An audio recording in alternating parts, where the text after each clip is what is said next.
දවසක් කාලා හැම දිනෙකටම. ඉතින් මං අද ඔයාලට අරගෙන ආවේ අවුරුද්දට වැඩි බබාලට මුළු සතියටම මීල් ප්ලෑන් එකක්.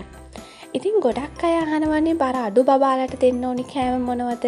කන්නේ නැති බබාලට මොන වගේ කෑමද හදලා දෙන්න ඕනි? බත් කන්න කැමති නැති බබාලට කොයි වගේ මීල් ප්ලෑන් එකක්ද ඕනි කියලා. ඉතින් මේ හැම දෙයකම හරියන විදිහට තමයි මම මේ මීල් ප්ලෑන් එක හැදුවේ. ඉතින් ඔයාගේ බබාගේ බර අඩුයි නම් ඔයා මේ විදිහට බබාට සති දෙකක් කෑම දීලා බලන්න අනිවාර්යෙන් ඔයාගේ බබාගේ බර වැඩි වෙයි. ඒ වගේම තමයි බබා කන්න ආස නැත්තම් ඒ වගේම බබාට කවන්න අමාරු නම් ඒත් ඔයා මේ මීල් ප්ලෑන් එක try කරලා බලන්න. අනිවාර්යෙන් ඔයාට පුළුවන් වෙයි බබා කැමැත්තෙන් කන විදියට මේ කෑම ටික කවා ගන්න. මොකද කෑමවල රස වෙනස් විදියට ඒ වගේම අතින් බබාලට කන්න ලේසි වෙන විදියට තමයි මම මේ මීල් ප්ලෑන් එක හදලා තියෙන්නේ. ඉතින් මට හිතුණා දවසින් දවස වෙන වෙනම මීල් ප්ලෑන්ස් දානවට වඩා සතියකටම එක මීල් ප්ලෑන් එකක් දැම්මහම අපි හැමෝටම ලේසි වෙයි කියලා. ඒ නිසා තමයි මම හිතුවේ ඉරිදා ඉඳන් මුළු සතියෙම දවස් 7ටම ඒ වගේම දවසේ මේන් මීල්ස් 5 පැහැදිලිවම ඔයාලට මේ මීල් ප්ලෑන් එකෙන් ඉදිරිපත් කරන්න. ඉතින් අපි යම් වීඩියෝ එකට මම මුලින්ම ඉරිදා දවසින් පටන් ගන්නම්. අපි උදේට දෙමු බබාට මුං කිරිපත්. ඉතින් මේ කිරිපත් එකට මං දාලා තියෙන්නේ මුං ඇට. හැබැයි අයිඩියා එකක් විදියට විතරයි. ඔයාලට පුළුවන් මේ කිරිපත් එකට ඕනිම ඇට జాතියක් දාලා හදන්න. නැත්නම් ඇට ಜಾති 2-3ක් වුණත් දාලා කිරිපත් එක හදලා බබාට දෙන්න පුළුවන්. ගොඩක් පෝෂ්‍යදායී ආහාරයක් බබාට ගුලි කරලා හරි බබා කැමති විදියට arrange කරලා දෙන්න පුළුවන්. බබාට තනියෙන් කන්න පුරුදු කරන්න හරි ලේසි මේ වගේ කෑමකින්. මම morning snack එක විදියට අද බබාට දෙනවා යෝගට් එක. ඇත්තටම යෝගට් එකක් දෙන එක හරිම වැදගත්. දවසකට එකක් පුළුවන් නම් බබාට අනිවාර්යෙන් යෝගට් එකක් දෙන්න. දවල් කෑමට මම දෙනවා බබාට fried rice එකක්. ඇත්තට මේ fried rice එක හදාගෙන තින්නේ එළවලු ගොඩක් දාලා බත් චුට්ටක් දාලා ඒ වගේම බිත්තරයක් සහ මාළු මම මේ ෆ්‍රයිඩ් රයිස් එකට ඇඩ් කරගෙන තියෙනවා. මේ ෆ්‍රයිඩ් රයිස් එක හදන විදියත් මගේ YouTube channel එකේ තියෙනවා. ඉතින් ඔයාලට ලේසි වෙන්න මම මේ රෙසිපි එක description box එකකින් දාන්න. ඒ වගේම බත් කාලි ඉවර වෙලා dessert එක විදියට මම බබාට දෙනවා පැපොල්. මම ගොඩක් වෙලාවට බබාට දෙනවා පැපොල් සහ කෙසෙල්. මොකද අපිට ගොඩාක් හොයාගන්න ලේසි ওই පළතුරු දෙක. හැබැයි මෙතනදී පපායම දෙන්න ඕනේ නැහැ. ඔයාලා කැමති ඕනිම පළතුරු జాතියක් අනිවාර්යෙන් බබාට මෙතනදී දෙන්න. ඉතින් පපායා දැන් මේ විදියට කපලා දෙන්න පුළුවන්. එහෙම නැත්නම් චූටි බබෙක් නම් අපිට හූරලා නිකන් මෑෂ් කරලා වගේ දෙන්න පුළුවන්. එහෙම නැත්නම් අපිට මේ අර සාමාන්‍ය අපි චූටි බබාලට දෙන්නේ මේ විදියට දෙන්නත් පුළුවන්. ඊට පස්සේ මං ඊවිනිං ස්නැක් එක විදියට බබාට දෙනවා රටකචු බැදලා. ඉතින් මගේ බබා නම් හරි ආසයි රටකචු බැදලා කන්න. බබාගේ බරත් වැඩි වෙනවා මේ ස්නැක් එකට. ඉතින් ඒ වගේම කාර්යබහුල අම්මා කෙනෙක්ට උනත් හරි ලේසියෙන් බබාට හදලා දෙන්න පුළුවන්. ඊට පස්සේ රාත්‍රී ආහාරයේ විදියට අපි බබාට දෙමු තෝසේ. ඇත්තටම මේ තෝසේ නම් එකක් හරි දෙකක් හරි බබා කෑවත් හොඳටම ඇති. මොකද හොඳට බඩ පිරෙනවා. මම මේ තෝසේ එක හදාගෙන තින්නේ කඩල පරිප්පු ඒ වගේම එළවලු මේ ඔක්කොම ටික ඇඩ් කළේ නිසා මේ තෝසේ එක හරිම පෝෂ්‍යදායී. මේ තෝසේ එක හදන විදියත් මගේ channel එකේ තියෙනවා. ඔයාලට පුළුවන් මම description box එකේ දාන්නම් link එක. ඒ වීඩියෝ එකත් බලන්න. පස්සේ මම බබාට කෙසෙල් ගෙඩියක් දෙනවා. ඔන්න ඔය විදියට තමයි අපි ඊට දවසට බබාට කෑම දෙන්නේ. අපි දැන් යන් සඳුදා.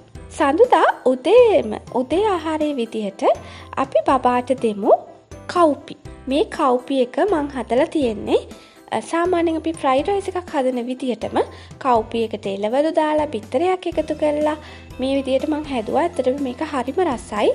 මේක හදන විදියත් මම description box එකේ දාන්නම්. ඊට පස්සේ morning snack එක විදියට මම දෙනවා අනෝද ඩ්‍රින්ක් එකක්. ඇත්තටම දැන් මම මේක මෙතෙන්ට දැම්මේ දැන් අපේ ගෙදර ගහක් තියෙනවා අනෝද. ඉතින් ඒ නිසා හරි ලේසියෙන් අනෝද ඩ්‍රින්ක් එකක් මට බබාට හදලා දෙන්න පුළුවන්. ඒ වගේම මේක හරිම තික්. මම මේකෙදි හදන්නේ මේ සාමාන්‍යයෙන් අනෝද අරගෙන ඒ කෑලි ගලවලා ඒක බ්ලෙන්ඩ් කරලා විතරයි දෙන්නේ. සීනිවත් කිසිම දෙයක් දාන්නේ නැහැ. වතුර චුට්ටක් ඇඩ් කරනවා. සමහරවිට වතුර ඇඩ් කරන්නේ නැහැ. එතකොට බබාට ස්පූන් එකකින් කන්න පුළුවන්. ඉතින් ගොඩක් පෝෂ්‍යදායී පළතුරක් මේ වගේ දේවල් බබාට දෙන්න පුළුවන් නම් හොඳයි. අර වස විසෙන් තොර නිසා. දවල් කෑම විදියට මම බබාට දෙනවා බත් ඒ වගේම බීට්රූට් කරි එකක්, චිකන් කරි එකක් එක්ක මුකුණු වැන්න මැල්ලුමක්. ඉතින් ඕක තමයි බබාගේ දවල් ආහාරය වෙන්නේ. දවල් ආහාරය ගත්තට පස්සේ බබාට යෝගට් එකක් දෙනවා. ওই විදියට තමයි මම බබාගේ දවල් කෑම ප්ලෑන් කළේ. ඊට පස්සේ ඊවිනිං ස්නෑක් එක විදිහට අපි බබාට දෙමු බඩ ඉරිඟු තම්බලා. ඉතින් මගේ බබා නම් හරි ආසයි මේ බඩ ඉරිඟු තම්බලා කන්න. ගොඩක් බබාලා ආස වෙයි අර ඒකේ තියෙන ලුණු රසත් එක්ක. ඉතින් මේ වගේ හාෆ් වගේ කපලා බබාගේ අතට දුන්නාම බබාලා කනවා. හැබැයි චූටි බබාලාට එහෙම කන්න බෑ. ඉතින් බබාගේ හැකියාව මත බබා කැමති විදියකට මේ බඩ ඉරිඟු තම්බලා දෙන්න පුළුවන්. මේකත් හොඳ පෝෂ්‍යදායී ආහාරයක්. හරි. ඊට පස්සේ රාත්‍රී ආහාරයේ විදියට මම බබාට දෙනවා ভেජිටබල් සුප් එකක්. ඉතින් මේ සුප් එකට මම එළවලු, පරිප්පු මේ හැම දෙයක්ම දාලා තියෙන්නේ. ඉතින් ගොඩක් මේ හොඳයි. ඒ වගේම අර රස වෙනස් ඇඹුල් රස නිසා බබාලා හරි ආසයි මේ සුප් එක බොන්න. ඒ වගේම ඊට පස්සේ මම වෙජිටබල්ස් ඇතුළට දාලා චිකන් තම්බලා චුට්චුටි කෑලි ඇතුළට දාලා මම සෑන්ඩ්විච් එකක් හදා ගන්නවා. ඉතින් මේ සෑන්ඩ්විච් එක බබාට දෙනවා. ඉතින් සෑන්ඩ්විච් එකක් කෑවත් ඇති බබෙක් මොකද සුප් එකත් බීලා ඉන්න නිසා. ඒ වගේම පුළුවන් නම් බබාට රෑ කෑමෙන් පස්සේ කෙසෙල් ගෙඩියක් කවන්න බලන්න. එතකොට බබාගේ මීල් එක කම්ප්ලීට් නිසා. ඉතින් ওই විදිහට තමයි සඳුදා බබාගේ මීල් ප්ලෑන් එක යන්නේ. ඉතින් අපි බලමු අඟහරුවාදට අපි මොනවද බබාට දෙන්න යන්නේ කියලා. උදේම බබාට දෙනවා ඕට්ස් මිශ්‍ර අල රොටි. ඇත්තටම බබාලගේ බර වැඩි වෙන්න ගොඩක් හොඳ ආහාරයක් තමයි මේක. මම මේ රොටි එක හදාගත්තේ ඕට්ස් ඒ වගේම මුං ඇට අල පොල් එකතු කරලා. පාන් පිටි එකතු කරන්නේ නැහැ. ඉතින් ඇත්තටම ගොඩක් පෝෂ්‍යදායී. බබා රොටි දෙකක් කෑවත් හොඳට මැති. ඒ වගේම මං පුංචි ස්ට්‍රෝබෙරි ගෙඩි දෙකකුත් දුන්නා. මේ ඕට්ස් රොටි එක හදන විදියත් මගේ channel එකේ තියෙනවා. මම link එක description box එකෙන් දාන්න. ඊට පස්සේ morning snack එක විදියට මම බබාට දෙනවා බතල පෙති. මේ බතල චූටි කෑලි වලට කපලා ice water වල ටිකක් වෙලා දාලා තියලා ගැඹුරු තෙලේ බැදලා තමයි මම ගත්තේ. ඉතින් ඇත්තටම හරිම රසයි මේ විදියට හදලා දුන්නාම මගේ බබා හරි ආසයි. හරි ආසාවෙන් කනවා අර ක්‍රිස්පි ගතියට එන නිසා. ඉතින් ඔයාලත් හදලා තියලා බලන්න. හොඳ ස්නැක් එකක් බබෙක්ට දෙන්න පුළුවන්. ඊට පස්සේ දවල්ට මම දෙනවා නූඩල්ස්. ඉතින් මේ නූඩල්ස් එකට එළවලු ඒ වගේම අපිට එකතු කරගන්න පුළුවන් චිකන්, හරි මාළු මේ ඕනි දෙයක් එකතු කරලා මේ නූඩල්ස් එක හදා ගන්න පුළුවන්. නූඩල්ස් එක දීලා ඉවර වෙලා අපිට පුළුවන් බබාට යෝගට් එකක් දෙන්න මීල් එක කම්ප්ලීට් වෙන්න. හරි. ඊට පස්සේ දැන් අද දවසට බබා කොළ ಜಾති කෑවේ නැහැ. ඒ නිසා මං ඊවිනිං ස්නැක් එක විදියට බබාට දෙනවා මුරුංගා කොළ දාලා හදාගත්ත පෑන් කේක්. ග්‍රීන් පෑන් කේක්. පාට වෙනස් වෙනකොටත් බබාලා ආසයිනේ. ඉතින් මේකේ මේ මුරුංග රසක් ගොඩක් එන්නේ නැහැ. පෑන් කේක් රස තමයි එන්නේ පොල් පැණිත් ඇතුළට දාලා තියෙන නිසා. ඉතින් මුරුංගා කියන්නේ බබාට දෙන්න පුළුවන් හොඳම හොඳ කෑමක්. හැබැයි ගොඩක් බබාලා ආස නැහැ මේ මුරුංගා කොළ කන්න. මේ විදියට බබාට හදලා දුන්නොත් බබා ආසාවෙන් කයි. පෑන් කේක් එක හදන විදියත් මගේ channel එකේ තියෙනවා. මම link එක දාන්නම් description box එකෙන් ඔයාලට බලන්න පුළුවන්. එකක් කෑවත් ඇති චූටි බබේ. ඊට පස්සේ රෑට මම දෙනවා vegetable boil කරලා බබාට. ඉතින් මම මෙතනදී ගොඩක් වෙලාවට දෙන්නේ carrot බෝංචි අල තම්බලා ඒ වගේම චිකන් තම්බලා චූටි චූටි කෑලි වලට කඩලා දෙනවා. ඒ වගේම ඩෙසර්ට් එක විදියට පපායා චූටි චූටි කෑලි වලට කපලා බබාලා ආසයි. ඉතින් ওই විදියට තමයි අඟහරුවාදා දවසේ බබාට කෑම දෙන්නේ. ඉතින් මේ අඟහරුවාදා දවසේ බබාට බත් දුන්නේ එක වේලකටවත්. හැබැයි බබාට ඕනි පෝෂණය අපි දීලා ඉවරයි බබාට. හරි. බදාදා බලමු. අපි බදාදා උදේම මම බබාට දෙනවා මුං ඇට තම්බලා පොල් එක්ක. ඉතින් ටිකක් සැර කන්න කැමති බබෙක් නම් ලුණු මිරිසක් වගේ අපිට හදලා දෙන්න පුළුවන්. ඉතින් ගොඩක් බබාලා සැර කන්නේ නැහැ නේ නිසා මුං ඇට පොල් ඇත්තටම හොඳයි. බබාලට තනියෙන් කන්න දෙන්න පුළුවන් කෑමක්. උදේ ආහාරයෙන් පස්සේ මම බබාට කෙසෙල් ගෙඩියක් දෙනවා. ඊට පස්සේ morning snack එක විදියට බබාට දෙනවා potato chips. මේ chips හදන්නත් හරිම ලේසි. මම මේ කැට්ලගේ faces තමයි හදාගෙන තියෙන්නේ. මේ chips හදන විදියත් මගේ channel එකේ තියෙනවා. මම description box එකේ link එක දාන්නම්. ඊට පස්සේ දවල් කෑම විදියට මම දෙනවා බබාට පැස්තා කන්න චූටි බබාලා ගොඩක් ආසයි. ඉතින් පැස්තා හදන එක විදි තියෙනවා. හැබැයි අපි දන්නවනේ අපේ බබා කන්න කැමති කොහොමද කියලා. ඒ විදියට බබාට පැස්තා හදලා දෙන්න. පැස්තා එකෙන් පස්සේ මම බබාට දෙනවා යෝගට් එකක්. ඊවිනිං ස්නැක් එක විදියට දෙනවා බ්‍රෙඩ් ස්නැක් එකක්. ඇත්තටම මේ ස්නැක් එක හදන්නේ පාම් පොඩි කෑලිවලට කපලා බිත්තරයක් දාලා තමයි හදන්නේ. හරිම ලේසි හදන්න. එච්චර වෙලාවක් යන්නේ නැහැ. විනාඩි 5ක් විතර වගේයි. ඉතින් ඒ වගේම හැබැයි බබාලා හරි ආසයක් කන්න. නිකන් පාන් කනවට වඩා හරිම හොඳයි. චීස් කෑල්ලක් වගේ අපිට දෙන්න පුළුවන්. බබාලාට අතින් කන්න දෙන්න පුළුවන් හොඳ ස්නැක් එකක්. රෑකෑම විදියට දෙනවා චීස් රුලම් පෑන් කේක්. ඇත්තටම මේ පෑන් කේක් එක මම හැදුවේ රුලම් පාවිච්චි කරලා. ඒ වගේම මම චීස් ඇඩ් කළා. ඉතින් මේ පෑන් කේක් එක හදන විදියත් මම ඩිස්ක්‍රිප්ෂන් බොක්ස් එකේ දාන්නම්. ඔයාලට බලන්න පුළුවන්. මේ පෑන් කේක් එකෙන් බබා දෙකක් හරි තුනක් කෑවත් ඇති. දෙකක් කෑවත් ඇත්තටම ඇති. මේ පෑන් කේක් එක හරිම සොෆ්ට්. ඒ නිසා බබාට අතින් කඩ කන්න පුළුවන් තනියම. ඒ වගේම කෑමෙන් පස්සේ අනිවාර්යෙන් බබාට මොනවා හරි පළතුරක් දෙන්න. අපි බලමු අපි මොනවද බ්‍රහස්පතින්දාට අපේ බබාට දෙන්න හදන්නේ කියලා. උදේ කෑම විදියට අපි දෙමු ඉන්දියාප්ප එක්ක අල කිරි හොදි. ඉතින් හරිම රසයිනේ. කොහොමත් බබාලා හරි ආසයි මේ කෑම කන්න. අපි උනත් ආසයිනේ. ඊට පස්සේ මෝර්නිං ස්නැක් එක විදියට මම බබාට දෙනවා අලි කැට peer. ඇත්තටම අලි කැට peer හොඳට පොඩි කරලා ඊට පස්සේ සීනි චුට්ටක් දාලා මම බබාට දෙනවා. ඇත්තටම හරිම රසයි. ඉතින් බබාට තනියෙන් කන්න පුළුවන් ස්පූන් එකත් එක්ක දුන්නාම. ඊට පස්සේ දවල් කෑම විදියට මම දෙනවා ෆ්‍රයිඩ් රයිස් එකක්. ඇත්තටම මේ ෆ්‍රයිඩ් රයිස් එකට මම හාල් මැස්සෝ, ඒ වගේම වම්බටු, ඒ වගේම කොළ ජාතියක් මම මෙතනදි පාවිච්චි කරේ ගොටු කොළ. ඒ වගේම අපිට එළවලු මේ හැමදේම එකතු කරලා හදාගන්න පුළුවන් හරිම රස ෆ්‍රයිඩ් රයිස් එකක් මේක. ඉතින් මේකේ රස වෙනස්. ඒ නිසා බබාලා කන්න ආසයි. මේ ෆ්‍රයිඩ් රයිස් එක හදන විදියත් මගේ channel එකේ තියෙනවා. මම ඔයාලට link එක දාන්නම් description box එකේ. මේ ෆ්‍රයිඩ් රයිස් එක බබා කෑවට පස්සේ මම දෙනවා බබාට යෝගට් එකක්. ඊට පස්සේ ඊවිනිං ස්නැක් එක විදියට අද මම බබාට දෙන්නේ ත්‍රිපෝෂ නැත්තම් සමපෝෂ නැත්තම් සුපෝෂ මේ ඕනිම දෙයකින් අග්ගල හදලා දෙනවා. ඉතින් හැමෝටම ත්‍රිපෝෂ හම්බ වෙන්නේ නැහැනේ. ඇත්තටම මේ ගොඩක් හොඳ බබාගේ බර වැඩි වෙන ආහාරයක් තමයි මේක. ඊට පස්සේ රෑ කෑමට මම බබාට දෙනවා හැෂ් බ්‍රවුන්. ඉතින් හැෂ් බ්‍රවුන් හදන්නේ කොහොමද කියලාත් මගේ channel එකේ තියෙනවා. මම link එක දාන්නම්. ඇත්තටම මම මේ හැෂ් බ්‍රවුන් එක හදාගත්තේ සාමාන්‍යයෙන් අපි හැෂ් බ්‍රවුන් හදන විදියට වඩා බබාට පෝෂදායී වෙන විදියට.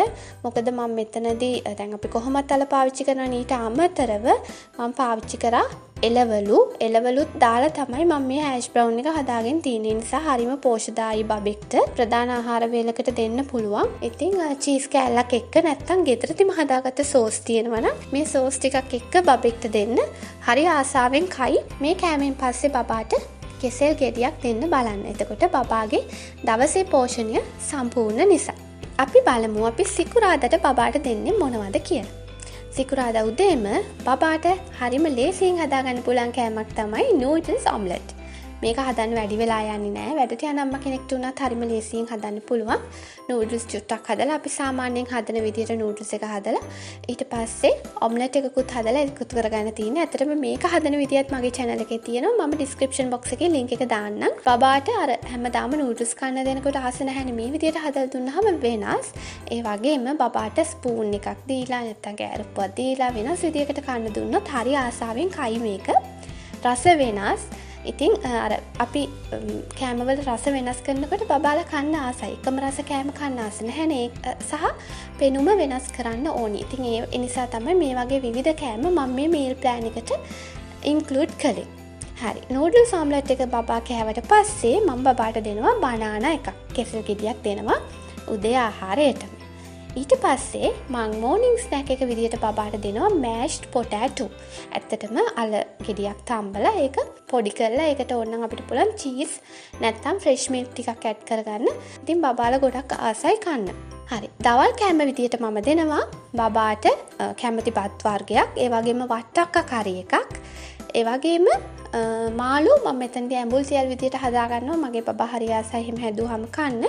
කතුරු මුරුංගා කොළ මැල්ලුම් මුරුංගා කොළත් එකතු කරන්න පුළුවන්. නැත්නම් මිශ්‍ර කොළ මැල්ලුමක් මොකක් හරි මැල්ලුමක් බබාට දෙන එක හරි වටිනවා. ওই විදිහට තමයි බබාගේ දවල් ආහාර වේල බත් කෑවට පස්සේ බබාට යෝගට් එකක් දෙනවා. ඊවිනිං ස්නැක් එක විදියට මම බබාට දෙනවා හබල පෙති. ඉතින් මේ හබල පෙතිත් ගොඩාක් හොඳ පෝෂ්‍ය පදාර්ථ අඩංගු ආහාර වේලක්. ඉතින් බබෙක්ට දෙන්න ගොඩාක් හොඳයි. මගේ බබා හරි ආසයි මේ හබල පෙති කන්න. මම මේ හදලා තියෙන්නේ හබල පෙති හොඳට හොදලා පොල් ටිකක් දාලා සීනි චුට්ටක් දාලා මික්ස් කරලා ඊට පස්සේ රැට මම බබාට හදලා දෙනවා පිට්ටු. ඉතින් මම මේ පිට්ටු හදන්නේ නිකම් පිට්ටු ටිකක් නෙවෙයි. මේ පිට්ටු වලට මම දාලා තියෙනවා එළවලු ඇඩ් කරලා තමයි මේ පිට්ටු හදලා තියෙන්නේ. ඒ නිසා මේ පිට්ටු බබෙක්ට ප්‍රධාන ආහාර වේලකට දෙන්න ගොඩාක් හොඳ ආහාර වේලක්. මේ පිට්ටු හදන විදියත් මම ඩිස්ක්‍රිප්ෂන් බොක්ස් එකේ දාන්නම් ලින්ක් එක. ඔයාලට බලන්න පුළුවන්. මේ පිට්ටු කෑවට පස්සේ බබාට පළතුරක් දෙන්න. පැපොල් මම දානවා. මොකද ගොඩක් වෙලාවට මගේ බබාට රැට පැපොල් තමයි දෙන්නේ. ඉතින් ඒ නිසා මම පපාය දානවා. මේ විදිහට තමයි අපි සිකුරාදා දවසේ බබාට මීල්ස් දෙන්නේ. ආහාර පෙළ ගැස්ම බබාගේ. හරි. අපි බලමු සෙනසුරාදාට අපි මොනවද බබාට දෙන්නේ කියලා. සෙනසුරාදා උදේම අපි බබාට හදලා දෙමු කොළ කැඳ එකක්. මේ කොළ කැඳ එක ටිකක් උකුවට හදලා දෙන්න. මේ කොළ කැඳ එකේ විශේෂත්වය තමයි මේකේ තියෙන්නේ කොළ විතරක් නෙවෙයි. මම මේ කොළ කැඳ එකට එකතු කරලා තියෙනවා පැලමුන් ඇට. පැලමුන් ඇට කියන්නේ බබෙක්ට දෙන්න පුළුවන් හොඳ පෝෂ්‍යදායී ආහාරයක්. හැබැයි බබාලා ආස නැහැනේ කන්න. ඒ නිසාම මම මේ කොළ කැඳ එකට පැලමුන් ඇට එකතු කළා. මේ කොළ කැඳ එක හදන විදියත් වීඩියෝ එකක් තියෙනවා. මම ලින්ක් එක දාන්නම් ඔයාලට බලන්න. ඉතින් කොළ කැඳ එක බීලා ටිකක් වෙලා පැයකමාරක් විතර ගියාට පස්සේ අපිට පුළුවන් පොටැටෝ පෑන් පිට්සා. අපිට හදාගන්න මහ වෙලාවක් යන්නේ නැහැ. හරියම ලේසියෙන් හදාගන්න පුළුවන් පිට්සා එකක්. ඒ වගේම බබා කන්නේ නැති එළවලු එහෙම ටිකක් දාලා මාළු හරි මස් හරි මොනවා හරි දාලා අපිට මේ පිට්සා එක හදාගන්න පුළුවන්. ටිකක් චීස් වැඩිපුර දැම්මම බබා කන්නේ නැති එළවලුවක් දැම්මත් බබා කනවා. ඉතින් මේ පිට්සා එක හදන විදියත් මම දාන්න. මේ හදන විදියේ ලින්ක් එක ඔයාලට බලන්න පුළුවන්. හරිම ලේසියෙන් හරිම පෝෂ්‍යදායී විදියට අපිට මේ පිට්සා එක හදන්න පුළුවන්. ඉතින් බබාලා කැමතින වෙනස් විදිය කෑම කන්න. එතකොට බබාලා කන්න ආසයි.